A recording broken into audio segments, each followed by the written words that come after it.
19 vuotta, 4 kertaa 400 metriä ja tässä on suoran loppukilpailun ratajärjestys. Helsingin kisaveikkojen kakkosjoukkue on jäänyt pois ja alun perin ilmoittautuneista niin ikään viivalle ilmestymättä ovat jääneet Helsingfors IFK Kouvolan urheilijat ja Länsi-Uudenmaan urheilijat. Kenttäurheilijat 58 voitti eilen 4 kertaa 400 metrin Suomen mestaruuden täällä Joensuussa ja siitä porukasta muun muassa aloittaja Andreas Lindström on mukana. Samoin Tuomas Kaukolahti toisella osuudella ja ankkuri Ville Lampinen. Ville Lampinen ihan maan nopeimpia ratakierroksen kietäjiä aikuiset huomioon ottaen, eli siellä on tosi kova ankkuri. Ja Espoon Tapiotkin siinä jo vilahteli, mutta tässä vielä sitten kuviin tuolta esittelystä Helsingin kisaveikkojen aloittaja Sampo Rantala. Heille siis numero 2 ja Paajanen, Koljonen ja Linkoaho ovat muut viestinviejät.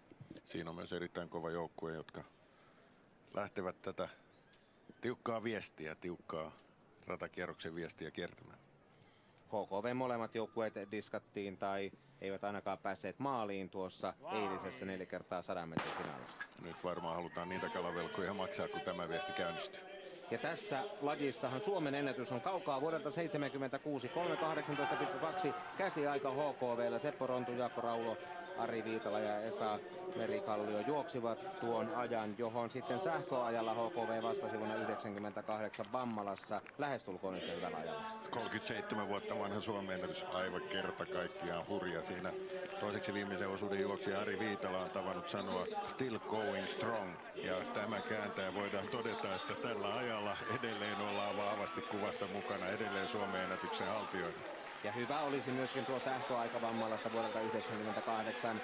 Se on 3.18.72. Tuomas Näsi, Kalle Simpanen, Antti Pirttimäki ja Juha Jääskeläinen silloin pistelivät. Mutta nyt tullaan ensimmäiseen vaihtoon ja kapula siirtyy Kosken Kaijun ensimmäisen osuuden viestinviejän Markku Haaviston kädestä parhaiten Kalle Raitalalle kakkososuudelle. Ja siellä kenttäurheilijoiden viestiä vie kolmiloikkaa Tuomas Kaukolahti, joka on täällä urakoinut matkalla kuin matkalla ja hänen panoksensa on tärkeä, jotta saataisiin Ville Lampinen riittävän aikaisin ankkurina liikkeelle ja nähtäisiin jännä viesti. Kosken Kaiku kuitenkin kärjessä, sillä toisella osuudella siis Kalle Raita ja Jyväskylän kenttäurheilijat. Aloittajana oli Niilo Lappalainen ja nyt Joona Lyly toisen osuuden viestinviejänä. Ja Tuomas Kaukolahtihan oli se, joka ankkuroi tuon kenttäurheilijat 58 seuran eli vantaalaisjoukkueen eilen Suomen mestaruuteen. Mutta hyvä on Kosken Kaiku tässä kahdella ensimmäisellä osuudella. Tulee vielä johdossa. Sitten nousee numero 11 sieltä Helsingin kisaveikkojen porukka. Se on 13, joka nousee kenttäurheilijat 58 tietysti, kun HKV 2 jäi pois.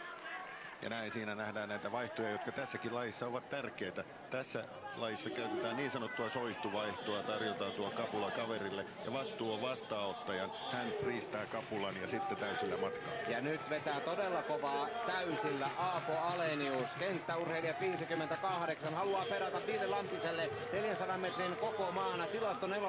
Erinomaiset paikat ankkuriosuudelle. Miesten puolen ensimmäisiä näiden kisojen tuplakultamitalisteja ja tässä haetaan kenttäurheilijat 58 on satsannut todenteolla poikien 19-vuotiaiden sarjaan, mutta Aleniuksen veto oli alussa niin kova, että nyt maksaa Kosken Kaiku ja Eemeli Laaksonen potut pottuina. Yllätysjoukkue, joka tässä nyt sitten hallitsee. Olli Jalli pääsee ankkuriosuudelle ensimmäisenä, mutta Ville Lampinen säntää hänen kantansa. Huima loppu nähdään. Ja nyt myös vaihdot ratkaisee. Tärkeää saada hyviä vaihtoja.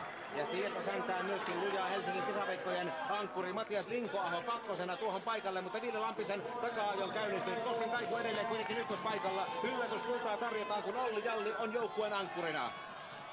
Vetää takaa suoralla edelleen kärjessä, mutta ero kutistuu. Helsingin kisaveikot ja Matias Linkoaho sekä Ville Lampinen tuon kenttäurheilijat 58 joukkueen ankkurina pyyhkäisevät Kosken Kaijun ohitse. Pääkaupunkiseudun joukkueet ratkaisevat kuitenkin mestaruuden. Kenttäurheilijat 58 tupla kultaanko poikien 19-vuotiaiden viesteissä sileillä matkoilla. Loppu ratkaisee Matias Linkoaho. HKVn ankkurina pistää vielä todella kampoihin. Jaksaako Lampinen puristaa tilasto 4 koko maassa? HKV on ykkönen, HKV ottaa kultaa, lyö kenttäurheilijat 58, HKVlle näiden kisojen toinen mestaruus. Kenttäurheilijat taipuu kuin taipuukin juoksusta ja Kosken Kaiku ottaa pronssia ja kukistaa tässä muut takana tulevat kuten Jyväskylän kenttäurheilijat, mutta HKV, Sampo Rantala, Joose Paajanen, Miika Koljonen ja Matias Linkoaho Suomen mestaruuteen. Ja nähtiin jälleen hieno kamppailuviesti. Tätä mantraa olen toistanut, mutta tätä on SM-viestit parhaimmillaan. Kova otatusta miestä vastaan ja tässä sitä maitohappoa vastaan. Ja nähdään, että Matias Linkoaho, paremmin 100 ja 2 juoksijana tunnettu, on siellä aivan puhki. Nyt sitä happoa on reisissä, mutta nyt sitä saa olla. Nyt on kohta kultamitali kaulassa. Tässä vielä startti uudestaan ja Kosken kaikua täytyy kyllä kehua myös. Markku Haavisto teki erinomaisen aloitusosuuden. Kalle Raitala petasi vielä jännitystä. Emeli Laaksonen ja Olli Jalli pitävät joukkueen kärkikolmikossa ja pronssia tulee. Se on seuralle ensimmäinen mitali näissä SM-viesteissä. Ja tässä näitä vaihtoja näkyy. Tämä on tärkeää, että tässä saadaan lennokkaasti kapula kyytiin mukaan. Vastaanottajalla vastuu, ei ole sitä ennakkoa niin kuin oli pikaviesteissä ja sitten matkaan täydellä höyryllä. Siellä erinomaisesti aloitti oman osuutensa Aapo Alenius, sitten vähän hyytyi lopussa ja näin pääsivät muut joukkueet sitten hyvin kyttäysasemiin, kun päästiin ankkuriosuudelle liikkeelle. Ja siinä Matias Linkoaho saa kapula Joosep Paajaselta ja Ville Lampinen aivan yhtä aikaa. Eli 100 ja 2 juoksija Matias Linkoaho tässä venyy kyllä erinomaiseen 4. suoritukseen ja pöllyttää Villen. Eli näin SM-viesteissä voi joskus tapahtua, että vaikka itselle vähän oudompi matka, niin sieltä se tulee seurahengestä ja eilisen katkerat tappiot mielessä, niin on hieno tuulettaa hapot reisissä, mutta kädet pystyssä.